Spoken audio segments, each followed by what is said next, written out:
Welcome to Turning Hard Times to Good Times. I'm your host, Jay Taylor, and I'm happy to tell you that Bret Oliver is with me today.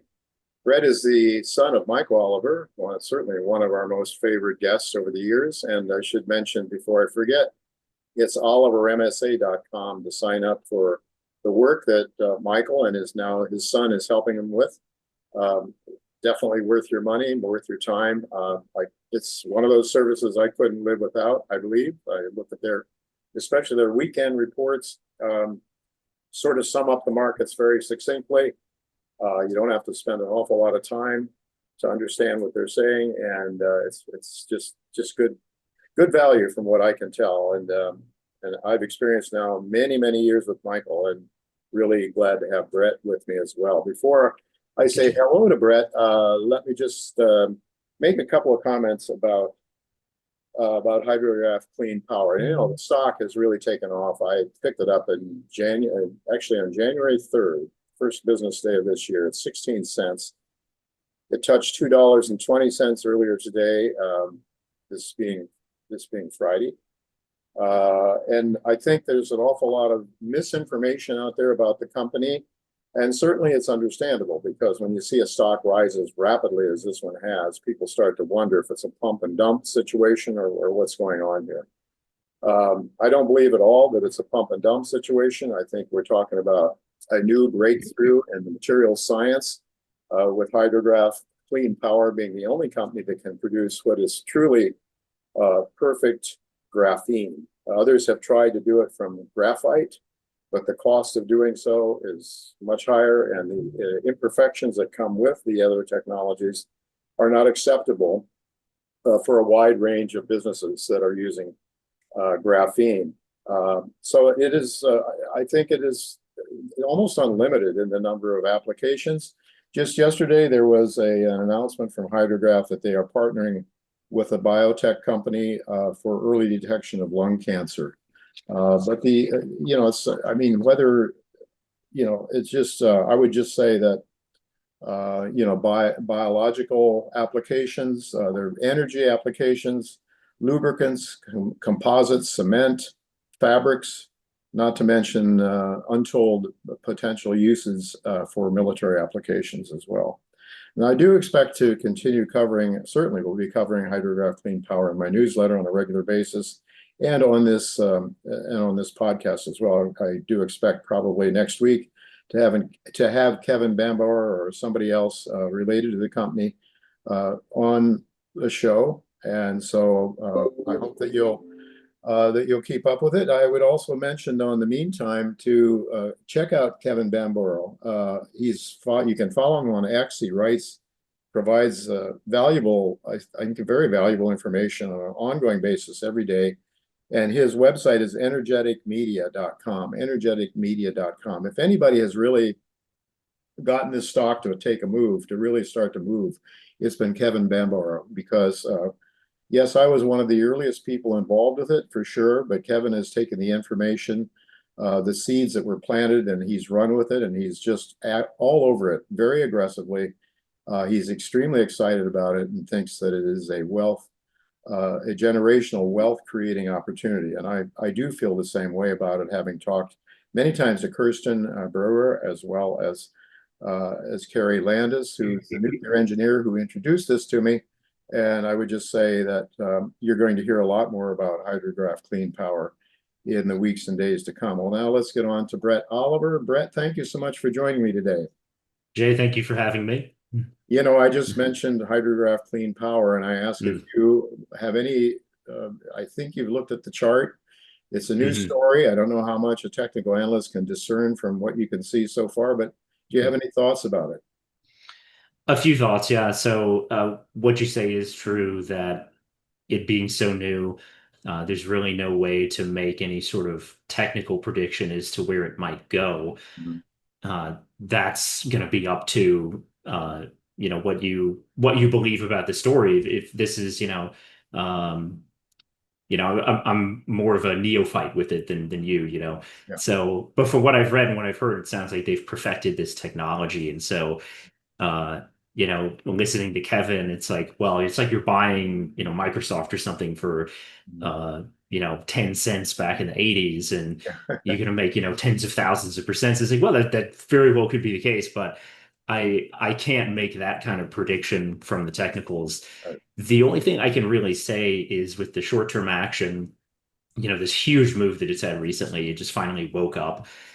Uh, it's been in a kind of a melt up on short-term charts. So if you look at like a 10-day moving average, uh, it's been riding that the whole way up. So it's structured on that average. And I Mhm. would say if you're concerned about a correction here, just because of how far it's gone, how quickly, then I would watch that 10-day average. And that's a dollar 34 today. Oh, It's rising sharply. It's like 12, 13 cents a day that it goes up. uh-huh. So I would say if you break that, then yeah, you're probably going to get some kind of correction, a bit of a downdraft, Hmm. and maybe that's a good thing because then people like myself who didn't hear about the story till recently could actually, maybe get a correction to buy in, Yeah. Well, certainly, if you said it's $1.34 now, the 10-day average, Right, yeah, and and and so rising rapidly. it's trading at 220 today. So Right. that in itself, if it just come back to touch the 10-day, would be quite a correction, I would think. Indeed, yeah, even just coming back to But if that, it yeah. broke that, it might Mm, pretend more bearishness, I guess. Uh, mm. yeah. Okay. So uh, just wondering if your dad put out a chart, I think just this morning on the dollar index. Not very bullish. What Mm. do you have any comments on that? Yeah, indeed. So, the dollar index is one of those sort of perennial questions that we get, that we see from gold bugs, especially who are concerned about, well, does a strong dollar index mean, bearishness for gold or vice versa? If the dollar index is breaking down, then is that going to be bullish for gold?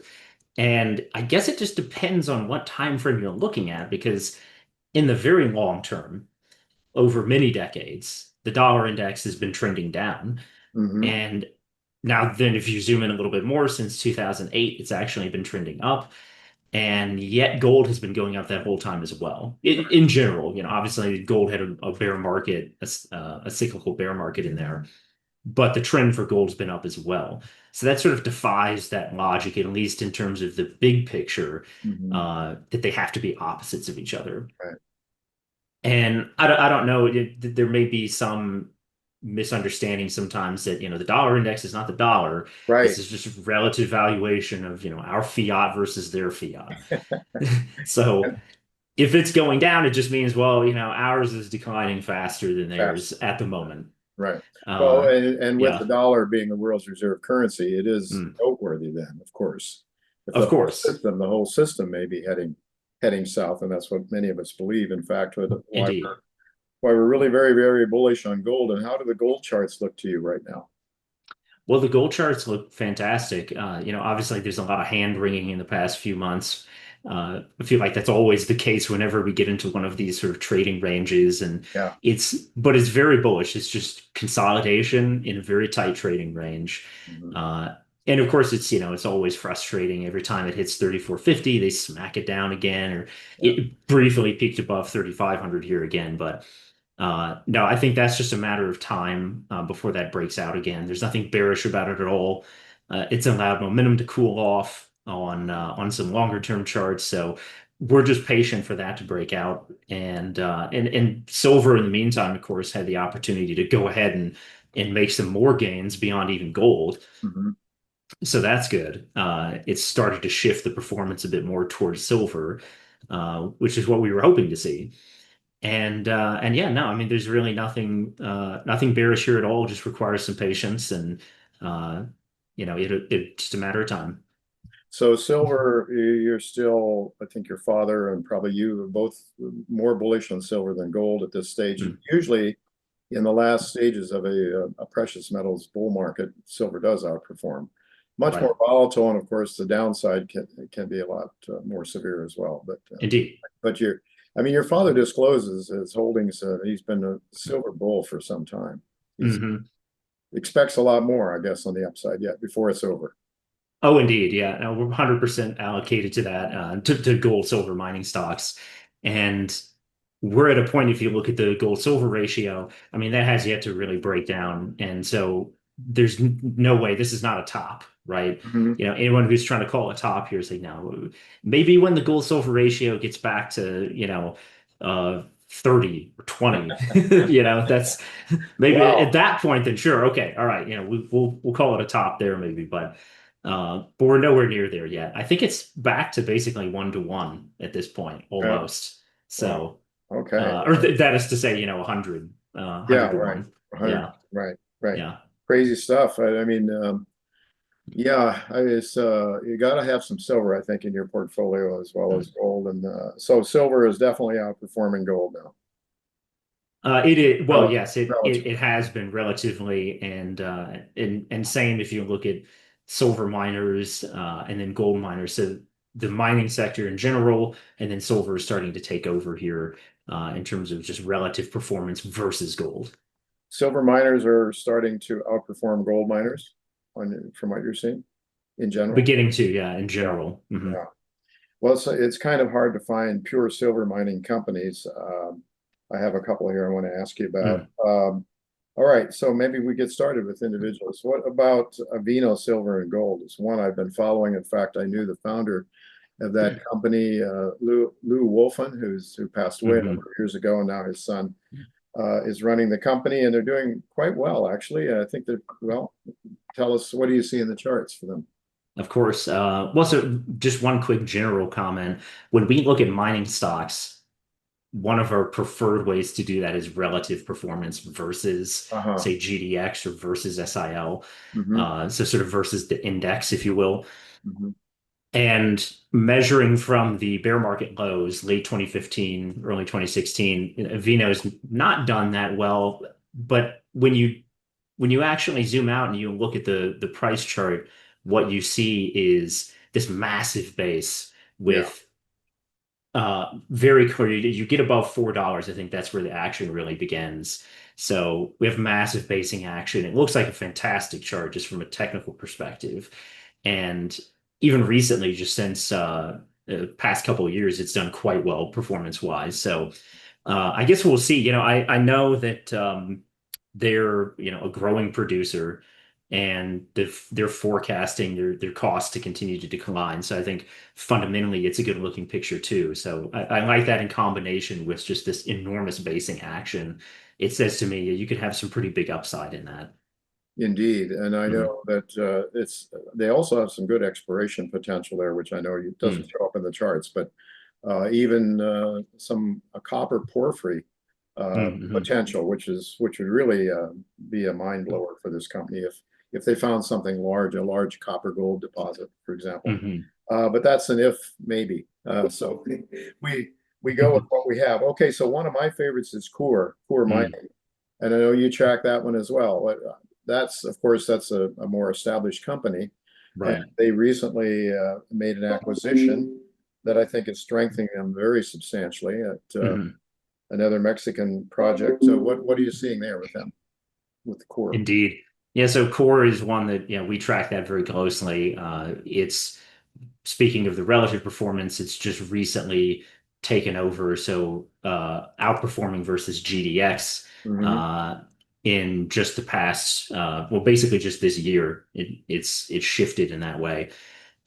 And in terms of technicals, I'm eyeing at least to get to $16 a share on that, possibly even up to 35 or higher. It's just got this enormous downtrend over the years that you're just starting to break out of it now. So again, a really great technical setup on that.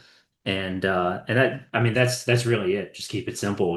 It's a fresh outperformer, massive basing action. I think, yeah, 16 is easy, and even 35 is possible ultimately.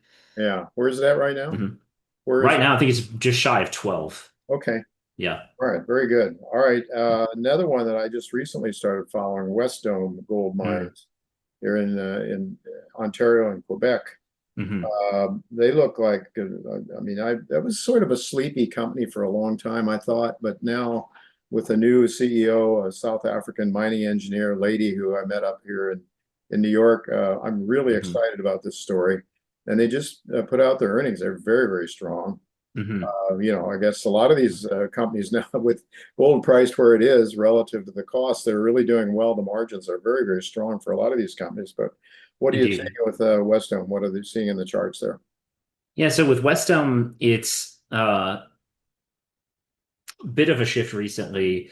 Obviously, it's had a huge move since 2023, but in just the past few months, if you look at the charts, you'll see it's been kind of cooling off here, Um, having a bit of a downdraft, and that sort of shifted it back toward an underperformer versus GDX for now. mhm, So I think that's one where, not to pour cold water on it, but mhm, it's just it's sort of a at best par performer to GDX, but slightly underperforming now, I would have to say, mhm, and broken its uptrend since 2023. Not on price necessarily, but just on the relative performance, right? And so for that, it would have to get back to 25% of the price of GDX. That's how we're measuring that relative performance, is mhm, what percentage of the price of GDX is it? mhm, If it could do that, then that would put it back into that outperforming category. But for now, it looks like it's taking its time to cool off. mhm. So that's really all I can say on that. Well, very good. I mean, Hmm. I look at it from a fundamental point of view, and I Sure. like what I see. But sometimes it takes a long time for markets to agree with me.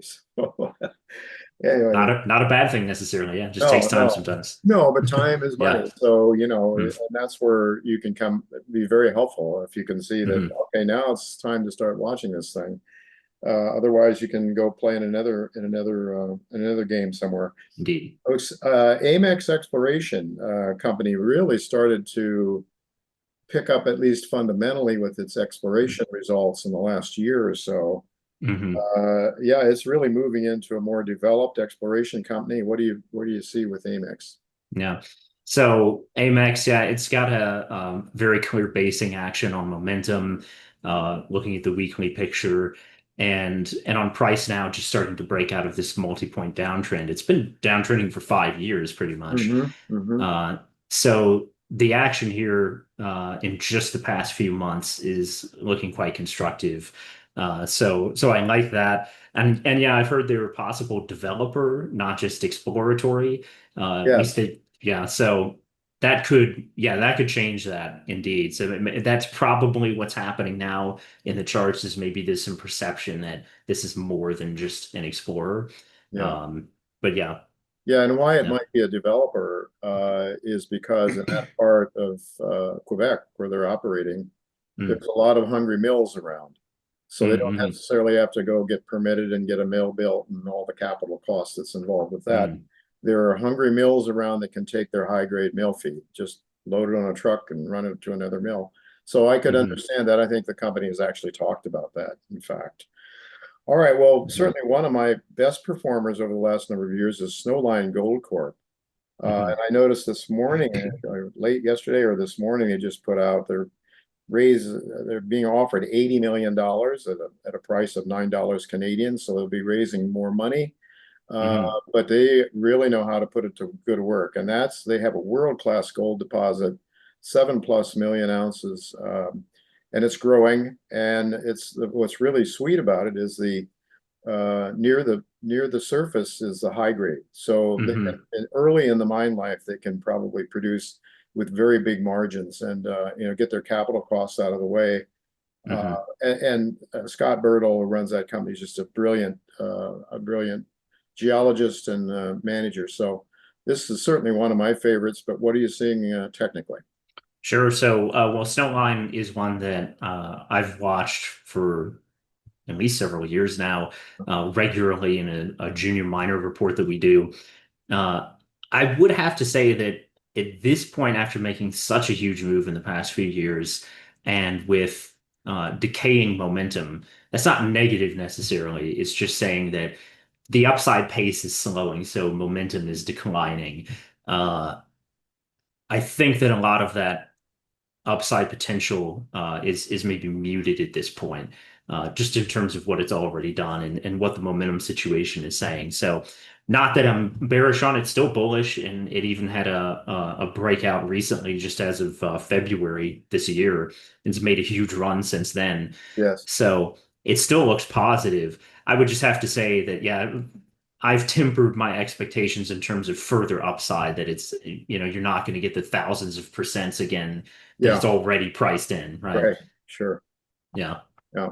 All right. Well, that's certainly good to hear you call balls and strikes, right? So Mm. the way you see them, you Indeed. call them. So thank you for that. Golden Cross Resources, is that one you cover? Uh, No, it's not Not Golden Cross. Golden. Goliath is one that we do regularly cover, though. Okay, Goliath, right. Yeah. Okay.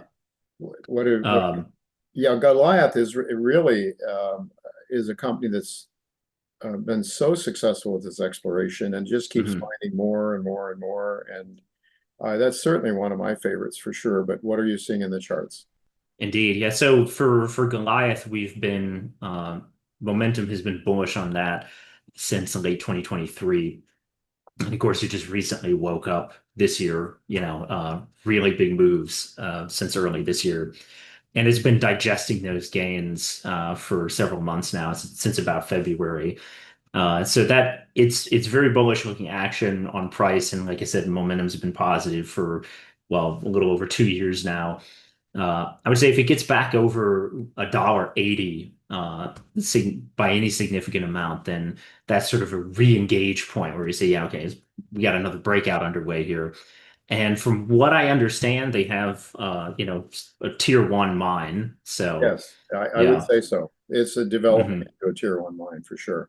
Hmm. And they're, I mean, it's at this stage they haven't really figured out the limits of the mineralization for sure. So they're ongoing, they're well funded, and they can continue to develop. Hmm. I think, well, you've helped us with a number of companies that I cover in my newsletter. I want to thank you, Brett. I want to ask you, Of course. you also cover, I mean, not just mining companies, not just resource companies, but I think you Hmm. a larger market. So the Mag 7 companies, I imagine you probably chart as well. NVIDIA, for example. Any thoughts on some of those Mag Hmm. 7 companies that, what are your thoughts on them? Are they vulnerable? I mean, it seems like they should be, but money keeps going into the indexes and they keep buying those stocks. So Hmm. even if the insiders are selling, Right. people keep buying and they have to go and these are weighted indexes, so they keep going into the big boys. So what are your thoughts? Indeed. Yeah. So a few points on that. So if we look at two in particular, NVIDIA and Microsoft, those are the two that we're focused on Uh-huh. the most out of the Mag 7. They've been some of the better performers since April. Obviously, they've put in huge rallies since then. And they're about 20% or so beyond their prior all-time highs. Hmm. So they've managed to, a further new price high here by a little bit. And they look very much the same as just the indices, as NASDAQ, S&P. Yeah. In terms of that action since I would say about May, we've had this kind of low volatility, every day is up like 0.5%, tenth of a percent kind of thing. It's just low volatility melt up. And so if you look at some short-term metrics like a 3-week average, that's the kind of thing that we're looking at with those right now, or like a 15-day, something like that. It's very short term, yes. And so if that breaks, now they've just been riding that up the whole way. So they've got this structure on short term momentum that says, yeah, you don't want to sneeze basically, or you could end this little melt up that they've had. Uh-huh. And as of today, even I was just looking at the action this morning. They're not breaking anything yet, but they're starting to look a little bit weaker here. Where since Microsoft's earnings, they've been sold into heavily. Nvidia's upside pace is slowing, so it's looking like we could get a rollover here at some point soon. But if we look at the bigger picture, just zoom out a bit from that short term, just the past few months, our quarterly momentum that broke from February to April. So Hmm. now that says to us now our longer term picture of what the indices look like, what the Mag 7 looks like, says that this is a long-term broken picture, even if we've had this big rally. And so we've not trusted the rally in the sense of, oh, this is going to carry us into, many more years of bull market, that kind of thing, right? So we're skeptical of it, and hence our focus on this short-term metric that would signal a rollover to us. And so not there yet, nothing broken yet. But we'll just have to continue to monitor that, and that's what we do in our weekend report. Yeah, indeed. And you do Mhm. a great job with that too. Well, it seems as though there's some vulnerability in the big markets, and I can't help but think maybe it's wishful thinking because of my own bias and position that it's going to be very good for gold and silver miners. Mhm. Oh, I guess well, we'll see with the, everyone's sort of thinking about the rate cut coming in September, right? Assuming we get one. yeah. And it seems like the market's just already priced that in. So it'll be interesting to see what happens about a month from now. Uh, when and if we get a rate cut. I think eventually it will come. Whether Powell does it or not is a different question. But it'll just be interesting to see since I think the market's just already priced that in. Well, yeah, Yeah. priced it in, and like people think, well, okay, rates are going to keep falling, and this is just going to be Mm. forever, ever more and more faster and faster Mm. profits in the stock market. But I think it was uh,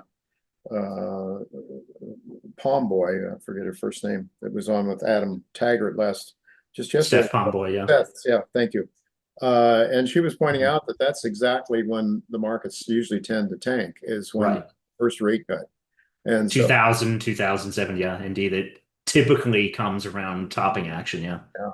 And she was making out some other very interesting points with regard to the market that whereas all these companies are reporting beats every time they go uh, their quarterly reports, but in fact the tax revenues have been in decline. The corporate tax revenues have been in decline, so there's Hmm. some disconnect Interesting. there that she thinks that there's lots and lots of vulnerability. The insiders are selling.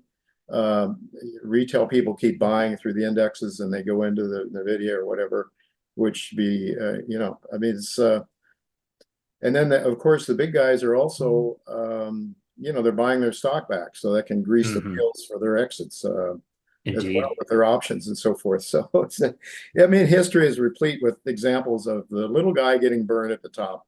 He's usually the sucker, and he keeps buying in. So, but Well, anyway, and that's yeah, well, one general comment on that too is, a lot of people catch flack. We've caught flack for, well, why aren't you bullish on the stock market? And it's just going to go up forever. And of course, we've addressed that point. Well, if it does, we would just rather be in gold and gold miners here because they are outperforming. They have outperformed. Uh, gold miners have done better than the S&P since 2015 and this year especially to beating the pants off it. So that's where we would rather be then. We'd rather allocate to that than to chase these already massively overvalued stocks that have, Nvidia's already gone up 30,000%. We'd just rather not chase that, instead get into the stuff that's actually cheap from valuation perspective, momentum is behind it. Like that's where we want to be. yeah. So yeah. Well, it makes sense to me. And Mm, actually, talk about real boredom. If you just own gold since the turn of the century, you would have beaten the S&P 500. I think someone pointed out the other indeed. day, including the dividends that were. Yeah, including the dividends. Yeah, So indeed. so yeah, okay, maybe it's more exciting to buy HydroGraph Clean Power. It certainly is, I must say, until it goes in the wrong direction. But I'm not predicting that, folks. I'm very bullish on it. Mm, However, I could see though, if we get a general equity market bear market, a significant bear mm, market, which I think is certainly a possibility, but it seems overdue, that the miners might get hit a little bit too, though. If there's a liquidity issue in the markets, people sell what they have to sell, not necessarily what mm, they want to sell. So, I mean, I'm looking at Hydrograph with its quick run up, and it could be vulnerable, I think, to a major market pullback because mm. people sell what they're able to sell, not what they necessarily want to sell. Any comments on that? Yeah, I mean, that's certainly possible. Of course, not everything is 100% correlated. Yeah. Even in a bear market, Right. we can take the dot-com bust or oh 07, oh 08, and that whole time period, of course, is sort of a secular bear for the stock market from, let's say 2000 to oh 09. Mhm. But 2000 to 2002, gold was bottoming after a 20-year bear and was just starting to turn up. Yeah. And, same with silver, same with mining stocks. In fact, mining stocks put in some pretty big gains in just, 2000 to 2003 Yep. with the stock market downturn. So they can indeed go opposite directions. The difference with '08 that, is just sort of seared into everybody's memories Yeah. is that at that point, you got to keep in mind, okay, well, mining stocks and gold, they've already been going up for 8 years. And and we were reporting on that back then. Yeah. They had already built structures on long-term momentum. There was something to break. Hmm. So when the sort of liquidity event came in October, Hmm. with everything going down together, well, they joined in, and of course, Yeah. mining stocks got hit quite hard, much more so than gold, Uh-huh. which was roughly 30% downturn. And gold's participation was pretty brief. It's really just a few weeks, a Right. few months at most. That's right. Um, Not quite a blink and you miss it sort of thing, like the recent tariff event, but still, relatively speaking, it's not that long, and it wasn't that big of a drawdown. S&P down 57%, gold 30%, Yeah. and they did eventually part ways in October. In fact, Oh, for that was sure. it. Like Yeah. gold went down in October, stock market continued down to March of '09. That's right. Gold already began its rally back up to its prior highs at that point. So Yeah. there are times, yes, where gold and the mining stocks can get pulled into an event like that. And that's not something that we see occurring here. A 2008 style financial crisis where everything gets sold. Hmm. Uh, it's always possible, but that's not something that we're anticipating with our work. And if we did see that potential, then yes, we would warn people about the downside potential of miners, but we just don't see that here. We see it more as a larger capital rotation Hmm. between equities and gold. That's really just nascent here. Sure. And so thinking more like the dot-com bust, like that's more the sort of model we're looking at, or the 1970s, Hmm. 70 to 80, where it's opposite directions. And again, it can be little bits like the trade war thing in April, Yeah. where you have a few days where gold gets dragged down. But you look at the direction Yeah. over those, say, February to April, it's opposite directions Right. For for sure. gold Big and time. stocks. Yeah. Indeed. Big time. Brett, I want to thank you very much for sharing your insights and Hmm. your thoughts about all these different companies. And I want to tell people it's Oliver MSA, olivermsa.com, right? And That's correct. for your letter, and you're a regular contributor now too, I think, especially with the companies, right, Brett? Indeed, yeah. And that's more my focus is on the individual names, resource companies. I look at some other things too, rare earths, platinum, palladium miners, Oh, uh, okay. yeah, so I there's think some interesting things going on there too. those are certainly topics that are of interest to our viewers. So I want to thank Mhm. you very much again for sharing your time and insights with us. So we'll Thank you, Jay. Thank you for having me on. we'll look to do it again sometime soon.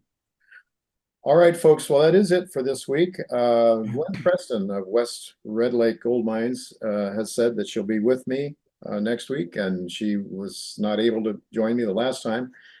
Uh, that West Red Lake Gold Mines is certainly one that I'm watching very carefully. I think it's got great promise. It's just starting its commercial production now. Very strong management, so I think you'll want to hear what Gwen has to say, and it could be that I'll have somebody also next week pertaining to HydroGraph Clean Power. So until then, goodbye and God's blessings to you.